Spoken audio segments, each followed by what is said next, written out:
देवाज्ञा नारायण धारक भाग 10. गीताला ती रात्र जरा अस्वस्थतेचीच गेली. पुन्हा एकदा तिच्या आयुष्यात बदल होणार होता. आयुष्य एकसुरी झालं तर कंटाळवाणं होतं हे खरं, पण मठात तर अक्षरशः सप्तसूर होते. ती मीना, आजी, दशरथ, धोंडू, बंड्या, सोमनाथ, किती वेगवेगळ्या सामाजिक स्तरातून आलेले 7 जण. तिनं होकार दिला की तिची नोकरी सुरू होणार होती, पण पुढचा विचार जरा अस्वस्थ करणारा होता. मठ सोडून ती स्वतंत्र जागेत राहायला गेली तर तो कृतघ्नपणा होईल का? तसा आजचा तिचा मठातला 3राच दिवस, पण केवळ 3 दिवसात कितीतरी घडून गेलं होतं. तिच्या आत्महत्येच्या अतिरेकी प्रयत्नाने त्या क्षणी तिच्या आयुष्याचे जणू काही 2 भाग झाले होते. एका साहसी अर्थात चुकीच्या कृतीने तिने मागच्या आयुष्याशी असलेला सारा संबंधच तोडून टाकला होता. पण केवळ आचार्यांच्यामुळेच हे शक्य झालं होतं. नाहीतर तिच्यावर आत्महत्येच्या प्रयत्नाबद्दल गुन्हा दाखल झाला असता. घरच्यांनी अशीच झिडकारली असती तर तिची रवानगी पोलीस कस्टडीत झाली असती आणि तिथून एखाद्या निराधार महिला केंद्रात. आयुष्याची पार फरफट झाली असती. तिच्यावर आलेल्या किटाळाचा अनेकांनी गैरफायदा घेतला असता. खरं तर एकटी स्त्री समाजात असुरक्षितच असते. अनेक नजरा तिच्यावर खिळलेल्या असतात. कशात तरी किंमत मोजूनच तिला स्वारस्य आणि सुरक्षितता मिळवावी लागते. आचार्यांच्या हस्तक्षेपाने घटनांनी अनपेक्षित वळण घेतलं होतं. समाजात पुन्हा एकदा मानानं वावरण्याची संधी मिळाली होती. हे सर्व त्यांनी कोणत्या उद्देशानं केलं होतं? दशरथला जो प्रश्न सतावत होता तोच आता तिच्यासमोरही उभा राहिला होता. तिला वाटलं मठात यापुढे राहायचं की नाही याचं उत्तर हा प्रश्न सुटण्यावर बऱ्याच प्रमाणात अवलंबून आहे. संध्याकाळी दशरथची भेट होणारच होती. पुन्हा एकदा त्याच्याशी या विषयावर बोलायला हवं. पण खरं तर ही मनातली शंका अगदी गौण होती. काहीतरी नवीन चांगल्या झाल्याच्या भावनेने मनात जो एक उत्साह आला होता तो कशानेही कमी होण्यासारखा नव्हता. नाश्त्यासाठी ती जेवणघरात आली तेव्हा स्वतःशी गुणगुणत होती. तिच्यासमोर चहा आणि डिश ठेवता ठेवता लक्ष्मी म्हणाली, आचार्यांचा निरोप आहे. 9 वाजता तुम्हाला बोलावलं आहे. ठीक आहे, गीता म्हणाली. आचार्यांच्या खोलीत जाताना गीतानं भिंतीवरच्या घड्याळावर नजर टाकली. 9:01 झालं होतं. दारावर आवाज करताच आचार्य म्हणाले, गीता का? ये आत. आत जाऊन गीता तिच्या नेहमीच्या खुर्चीवर बसली. तू ही नोकरी घेणार आहेस ना? हो. ते चांगले लोक आहेत. पुढचे प्रॉस्पेक्टही चांगले आहेत. मला तुला एका गोष्टीची आठवण करून द्यायची आहे. मठात प्रत्येक जण संपूर्ण स्वतंत्र असतो. नोकरी घेतल्यावर तुला एकटीला दुसरीकडे राहायला जायची इच्छा झाली तर तू अवश्य जाऊ शकतेस. इथं राहण्याचं कोणतंही बंधन नाही. आचार्यांनी हे पुन्हा पुन्हा का सांगावं याचा गीताला उलगडा होत नव्हता. तिच्यावर एक प्रकारचा मानसिक दबाव आणण्याचा तर हा प्रयत्न नव्हता, पण तिला ते पटेना. आचार्यांच्या मनात काही असतं तर त्यांनी स्पष्ट शब्दात सांगितलं असतं. त्यांचा हेतू काहीतरी वेगळाच असला पाहिजे. कदाचित मी दुसरीकडे जाईनही, पण आचार्य एक मात्र नक्की, मी सारा जन्मभर तुमचे उपकार विसरणार नाही. आचार्य तिच्याकडे पाहून अत्यंत दिलखुलासपणे हसले. त्यांचं हास्य अगदी संसर्गजन्य होतं. काळजाच्या गाभ्याला अगदी आत खोलवर कुठेतरी त्या हास्याचा स्पर्श होत होता. जणू काही तो कठीण गाभा फोडून एक आनंदाचा, उत्साहाचा, समाधानाचा स्रोतच तिच्या सर्वांगावरून वाहत होता. सर्व शरीर अक्षरशः रोमांचित होऊन उठलं होतं. क्षणभर तर तिला वाटलं, आपण खुर्चीचे हात जर घट्ट धरून ठेवले नाहीत तर अक्षरशः हवेत तरंगायलाच लागू. बेस्ट लक गीता, आचार्य निरोपाच्या स्वरात म्हणाले. गीता खोलीबाहेर आली. तिचं घड्याळाकडे लक्ष नव्हतं. नाहीतर तिला दिसलं असतं की जवळजवळ 9:45 वाजले आहेत. मठात तिच्याखेरीज कुणीच दिसत नव्हतं. ती खोलीत आली. ते पत्र टेबलावरच होतं. तिनं खाली सही केली. पत्र पाकिटात घातलं. आधी तिचा विचार पत्र पोस्टानं पाठवण्याचा होता, पण मग तिला वाटलं आपण स्वतःच हे पत्र डाबर साहेबांच्या हाती का देऊ नये. एव्हानं ऑफिस उघडलं असेल. पर्स खांद्याला अडकवून ती तशीच बाहेर पडली. 20 मिनिटात ती वेस्टर्न टॉवर्सच्या इमारतीपाशी पोहोचली. बाहेरच्या ऑफिसमधल्या रिसेप्शनिस्टनं तिला ताबडतोब ओळखलं. तुम्ही मिस गीता कालच आला होतात नाही का? हो, डाबर साहेबांना वेळ असला तर मी त्यांना भेटू इच्छिते. बसा ना, मी पाहते. तिनं टेबलावरचा फोन उचलला. 1-2 सेकंदातच ती म्हणाली, ते मोकळे आहेत, तुम्ही जाऊ शकता. वाट माहीत आहे ना? हो. गीताच्या बोटांची दारावर टकटक होताच आतून डाबरांचा आवाज आला. मिस गीता, या आत. गीता आत गेली. क्षणभर तर तिला वाटलं आता हे डाबर खुर्चीवरून उठूनच पुढे येणार आहेत, पण शेवटच्या क्षणी त्यांनी स्वतःला आवरलं. या बसा. खुर्चीत बसता बसता गीतानं पर्समधलं पाकिट काढून टेबलावर ठेवलं. सर, मी आपल्या करारावर सही करून आणली आहे. अरे, तुम्ही नुसतं फोन केला असतात तरी मी सांगितलं असतं की 15 तारखेला येतानाच ते पत्र आणा. Well, this is very good indeed. Sir, मला व्यक्तिशः तुमचे आभार मानायचे होते. एकदा कामावर रुजू झाले की तुमची भेट होईल किंवा होणारही नाही. Sir, thank you. That's all right. पण खरं सांगू का, मलाही फार आनंद झाला आहे. डाबरांच्या प्रांजळपणाबद्दल काडीचीही शंका नव्हती. फक्त आपल्यासारखी एक मामूली व्यक्ती एका मध्यम दर्जाच्या कामावर नोकरीसाठी रुजू होणार आहे याचं यांना इतकं का अप्रूप वाटावं. तिला काही केल्या याचं उत्तर उमगत नव्हतं. सर, मी जाऊ आता. पुन्हा एकदा थँक्यू. येस. मग 15 तारखेला सकाळी 10 वाजता हजर होताय तर? Yes sir. Very good. ठीक आहे, या आता. गीता मठात परत आली, पण मनाची उत्तेजना काही कमी झाली नव्हती. मनाची अवस्था जरा अपवादात्मक आहे हे तिला जाणवत होतं, पण ही अवस्था काही दुःखद किंवा क्लेशकारक नव्हती. पण तरीही इतक्या ताणाच्या अवस्थेत जास्त काळ वावरायची मानवाला सवय नसते. खोलीत आल्यावर तिनं आपल्यामागं दार लोटून घेतलं. खोलीच्या खिडक्या बंद करून घेतल्या. पंखा सुरू केला आणि चेहऱ्यावर एक ओलसर रुमाल टाकून ती कॉटवर शांतपणे पडून राहिली. मोठ्या कष्टानं तिनं शरीर आणि मन नियमनाखाली आणलं. जोरात हिसका बसलेला लंबक सुरुवातीला खूप मोठा झोका घेतो, पण सावकाश त्याचा झोका कमी होत जातो. तसं तसं मन हळूहळू ठिकाणावर आलं. सभोवती एक प्रकारची शांतता पसरली. आवाज, हालचाल सर्व काही कमी कमी होत शेवटी थांबलं. मन जागं होतं, पण शांत होतं. ही निद्रा नव्हती, पण संपूर्ण जागृतीही नव्हती. जणू काही ती निद्रा आणि जागृती यांच्या सीमारेषेवर होती. रोजचं तिच्या भोवतीचं जग तिला एखाद्या अर्धपारदर्शक चित्रासारखं जाणवत होतं, पण निद्रारेषेपलीकडचं स्वप्नदृश्यांचं जगही अर्धवट जाणवत होतं. त्यांचा अर्थ लागत नव्हता, पण त्यांची जवळीक जाणवत होती. स्वप्नातले रंग नेहमीच भडक असतात. स्वप्नातल्या काळालाही एक विलक्षण शीघ्रगती असते. तासातासांचे अनुभव चिनी पेपर लँटर्नसारखे घड्याघड्यांनी अत्यंत अरुंद अवकाशात दाबले जाऊन क्षणभरात अनुभवता येतात. दारावर थाप आली आणि ती भानावर आली. लक्ष्मी तिला जेवणासाठी बोलवायला आली होती. तिच्याबरोबर पंक्तीला फक्त बंड्या होता.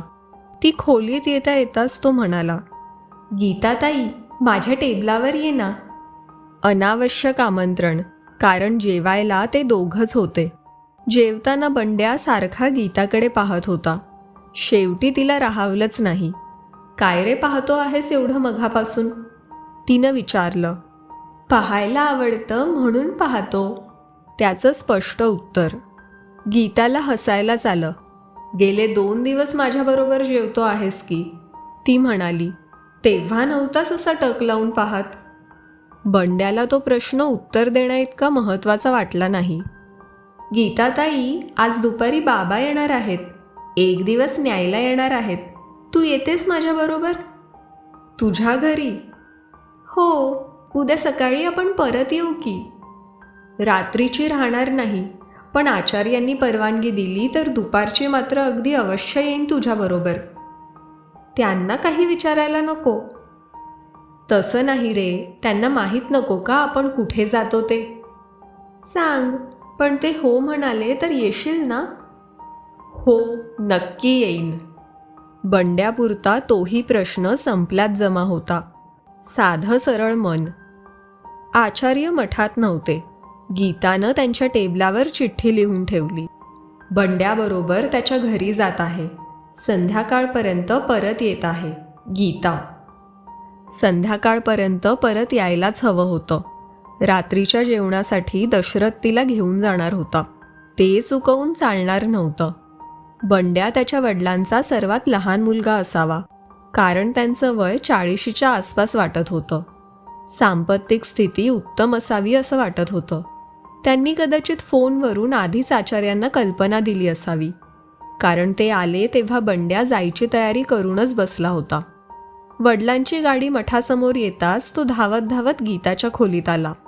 म्हणत होता, गीताताई चल, बाबा आलेत. ते मठात आले तेव्हा गीता आणि बंड्या हॉलमध्येच होते. बाबा, ही गीताताई, ही आपल्याकडे येणार आहे. गीता त्याच्या वडिलांकडे वळून त्यांना नमस्कार करत म्हणाली, हा बंड्या सकाळपासून मागे लागला आहे की माझ्या घरी चल. मग अवश्य चला की, बंड्याचे वडील म्हणाले. बंड्याच्या आईशीही तुमची गाठ पडेल. काय रे, तयारी झाली का? गाडीत बंड्या पुढच्या सीटवर बसण्याऐवजी मागेच गीताजवळ बसला होता. गाडी त्यांच्या सोसायटीच्या आवारात शिरली तशी गाडी थांबताच तो उतरला आणि पळत पळत पुढे गेला सुद्धा. गीता खाली उतरून थांबली होती. गाडीला कुलूप लावून बंड्याचे वडील तिच्यापाशी आले. बंड्याचा प्रॉब्लेम काय आहे तुम्हाला माहीत आहे? त्यांनी विचारलं. हो, आचार्यांच्या फाईलमध्ये बंड्याबद्दल माहिती आहे.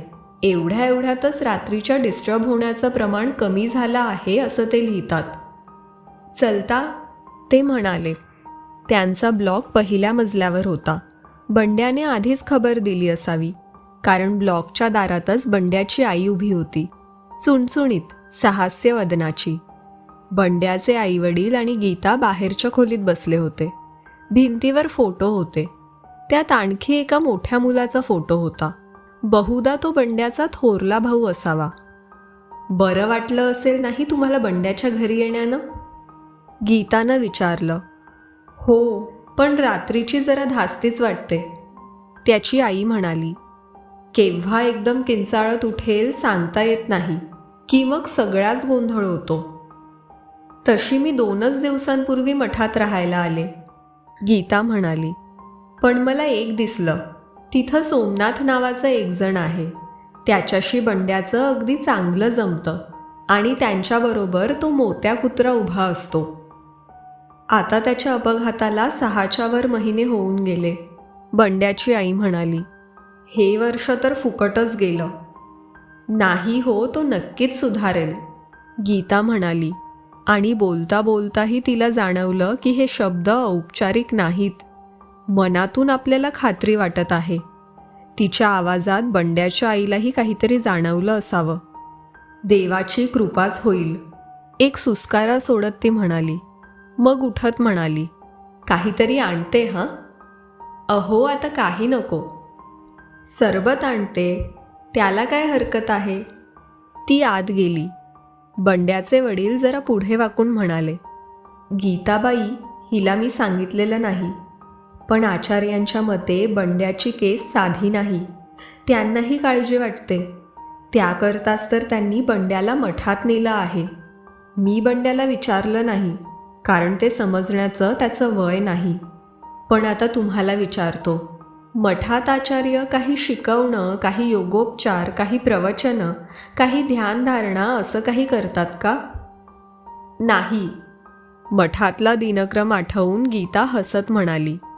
पण एक खरं आहे, तिथं कुणाच्याही मनावर कसलाही ताण नसतो. तिथं कुणावरही काहीही बंधनं नाहीत, अटी नियम नाहीत. तिथे सर्वजण अगदी बंड्यासुद्धा अत्यंत मोकळेपणानं वावरत असतात. पण याचा अर्थ स्वैराचार घेऊ नका हा.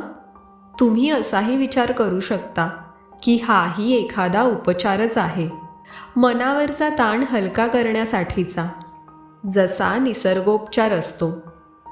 बंड्याची आई ग्लास, सरबताचा जग, ट्रे घेऊन आली. ट्रेमधल्या डिशमध्ये बर्फी होती, बटाटा वेफर्स होते. सरबत घेऊन मग एक बर्फीची वडी खाऊन गीता उठली. मी जाते आता, ती म्हणाली. बंड्या कुठे आहे? त्याच्या बाबांनी हाक मारली. तो धावत धावत बाहेर आला. उभ्या असलेल्या गीताला पाहून म्हणाला, गीताताई, चाललीस? हो. जायला हवं नाही का? हो, तो जरा वेळानं म्हणाला. पण माझी खोली पाहून जा ना. चल. ती त्याच्या मागोमाग गेली. एका खूप मोठ्या खोलीचं पार्टिशन घालून 2 भाग केले होते. त्यातला बाहेरचा भाग बंड्याचा होता. भिंतीवरच्या रॅकमध्ये खेळणी होती, चित्रांची पुस्तकं होती, पझल्स होती, टेबल खुर्ची, टेबल लॅम्प, टेबलावर क्रेयॉनची पेटी, ड्रॉइंगसाठी वही, सर्व काही होतं. छान आहे हां, गीता कॉटवर बसत म्हणाली. तू इथंच झोपतोस? बंड्याच्या चेहऱ्यावर जराशी शंका आली. हो, पण झोपताना भीती वाटते गीताताई. कसली भीती?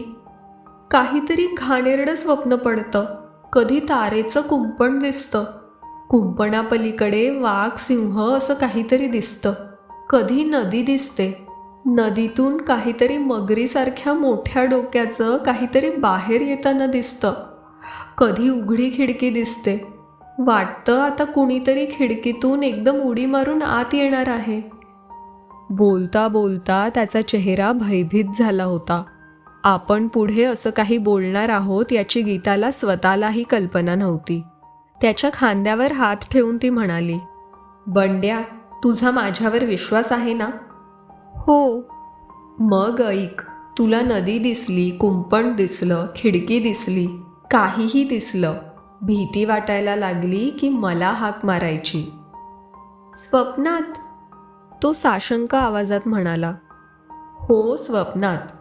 स्वतःला बजावून ठेवायचं, अगदी ठाम बजावून ठेवायचं.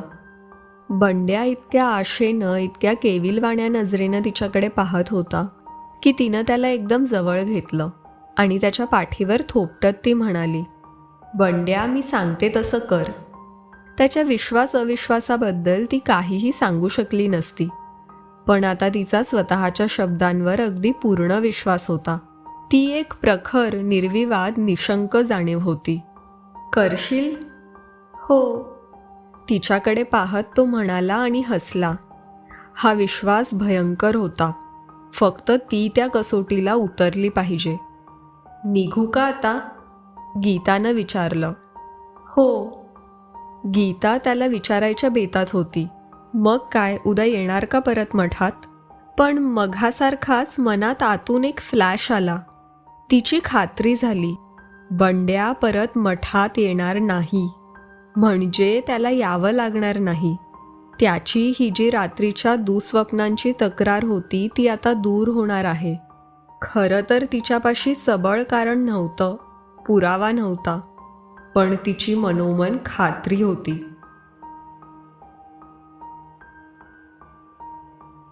आचार्यांच्या खाजगी टिपण वहीतून. मला माझ्या प्रश्नाचं उत्तर सापडलं आहे का? आता शोध संपला आहे का? मला आता तरी याचं उत्तर देता येत नाही, कारण निसर्गापुढं मानव फार दुबळा आहे. मात्रेचा एवढासा फरकही जीवघेणा ठरू शकतो. अग्नी ऊब देतो, पण जाळून होरपळून मारूही शकतो. बर्फ गारवा देतो, पण गारठवून मारूही शकतो. पाणी, वारा, वीज, सर्व पंचमहाभूतं अशीच अनर्थकारी ठरू शकतात. हेमांगी, तिच्या प्रकरणावर मी तासनतास विचार केला असेल. त्यावेळी खरोखर काय झालं होतं? मानसशास्त्रज्ञांनी ईद हा सर्व मानसिक शक्तींचा आद्यस्रोत मानला आहे. हेमांगीच्या बाबतीत या आद्यस्रोताला स्पर्श झाला होता का? खडक फोडला गेला की खाली कोंडलं गेलेलं पाणी जसं शेकडो फूट उंच अशा फवाऱ्यात बाहेर येतं, तसा काही प्रकार इथे झाला होता का? हा शोध वर्ज्य असेल, धोक्याचा असेल, निषिद्ध असेल, पण मानवानं असल्या समजुतीपायी आपलं संशोधन कधीच थांबवलं नाही. कदाचित त्यातच त्याची मानवता असेल. गीता नोकरी घेणार हे उघडच होतं आणि योग्यही होतं. नंतर कदाचित ती मठ सोडूनही जाईल. माझी त्याला काहीच हरकत नव्हती. फक्त एकदा तिची चाचणी घ्यायला हवी होती. सकाळी 9 वाजता तिला माझ्या खोलीत बोलावलं. तिचा पवित्रा इतका बचावाचा होता की ती सहज हिप्नॉसिस खाली गेली. गीता, माझे शब्द ऐकू येतात का? हो. मी 1, 2, 3 म्हटलं की तू जागी होणार आहेस. हो. त्यानंतर हा सर्व प्रसंग विसरून जाणार आहेस. हो. तुला हॉस्पिटलमध्ये जाग आल्याचं आठवतं? हो. आता त्याच्या आधीचं काय आठवतं? मी पाण्यात होते. ठीक आहे. आता तू पुलाच्या कठड्यावर उभी आहेस. हो. आता तू पाण्यात उडी मारणार आहेस. गीता यावेळी खूपच अस्वस्थ झाली होती. मार उडी. गीता श्वास एकदम जोरानं आत घेते. आता काय जाणवतं? गार गार बर्फासारखं पाणी आहे. आसपास प्रकाश आहे का? नाही नाही, अगदी अंधार आहे. नीट पहा. आहे, प्रकाश आहे. पिवळसर प्रकाश आहे. पुढे प्रकाश वाढत आहे. पुढे आणखी वाढत आहे. आता अगदी डोळे दिपवण्या इतका प्रखर झाला आहे. गीता गप्प बसली. पुढे कसं सांगू? प्रकाश जवळ आल्यासारखा वाटतो, मोठा झाल्यासारखा वाटतो. एखादं सूर्यफूल जसं हळूहळू उमलावं, मोठं मोठं व्हावं, तसंच हे एखादं प्रकाशपुष्प वाटत आहे. उमलत आहे, मोठं होत आहे. त्याच्या मध्यात त्याच्या मध्यात काय? त्याच्या मध्यात एक चेहरा आहे. ओळखीचा वाटतो. पण नाही, हे कसं शक्य आहे? कुणाचा चेहरा आहे गीता? माझाच चेहरा आहे, माझाच. गीताच्या चेहऱ्यावर एक विलक्षण हास्य येत होतं. तिचा सारा चेहराच बदलत होता. मनात असा एक विलक्षण विचार आला की ज्ञानदेव, तुकाराम, मीराबाई, नामदेव या प्रत्येकाला आयुष्यात एक एक दिव्य अनुभव आला तेव्हा त्यांचे चेहरे असेच दिसत असतील. मनातल्या मनात मी देवाची प्रार्थना करत होतो. गीताचे डोळे आत्ता उघडू नयेत. त्या नजरेला मी नजर देऊ शकलो नसतो. मी हलकेच म्हणालो, गीता, 1, 2, 3. अजूनही तिच्या चेहऱ्यावर तेच विलक्षण हास्य होतं. गीता, 1, 2, 3. एखाद्या दिव्याची वात कमी कमी करत नेली की ज्योत मंदावत जाते, तसं तिच्या चेहऱ्यावरचं हास्य हळूहळू दिसेनासं झालं. गीता, 1, 2, 3. तिने डोळे उघडले. एवढ्यातच तिनं मला नोकरी संबंधात सांगितलं होतं. कदाचित मठ सोडून जाईन असंही सांगितलं होतं. बेस्ट लक गीता, मी म्हणालो. गीता खोलीबाहेर गेली. त्या मघाच्या हास्याचं एक अगदी पुसटचं प्रतिबिंब अजूनही तिच्या चेहऱ्यावर होतं. ते हास्य राहील किंवा जाईल त्याला तसं महत्त्व नव्हतं. महत्त्व याला होतं की गीतामध्ये एक मूलभूत बदल झाला होता. ती आता पूर्वीची गीता कधीही होणार नव्हती. इंग्रजीत ट्रान्सेंडेंटल अनुभव, आउट ऑफ द बॉडी अनुभव, लाईफ आफ्टर डेथचा अनुभव यांची अनेक वर्णनं आहेत. सर्व स्वनिष्ठ आहेत. आता मला तसाच एक दैवी चमत्कार पाहण्याची अपूर्व संधी मिळाली होती का? निसर्गाच्या समतोलाचा विचार पूर्वी एकदा मनात आला होता. तोच विचार आता पुन्हा एकदा प्रकर्षानं समोर आला. हेमांगीच्या खेपेस निसर्गाच्या एका जरा विकृत, कृष्ण, कठोर रूपाचं ओझरतं दर्शन झालं होतं. त्याच्या विरुद्ध आता माझ्यासमोर निसर्गाचा एक दैदिप्यमान, उज्ज्वल, आशादायी, प्रेरणादायी आविष्कार आला होता का? मानव स्वतःमध्ये दिव्यत्वाचा एक वारसा वागवत असतो, पण ती लहानशी ठिणगी जड सृष्टीच्या पंचेंद्रियातून येणाऱ्या संवेदनाखाली झाकली गेली होती. आता या संमोहित स्वतंत्र केवल अवस्थेत गीताच्या मनाचा त्या गाभ्यातल्या दिव्य अद्वितीय दैवी अमानवी अंशाशी संपर्क आला होता का? मला माहीत नव्हतं आणि त्याची फिकीरही नव्हती. मी काही या अनुभवाची उपपत्ती लावत नव्हतो, स्पष्टीकरण करत नव्हतो. जे झालं ते तसंच स्वीकारत होतो.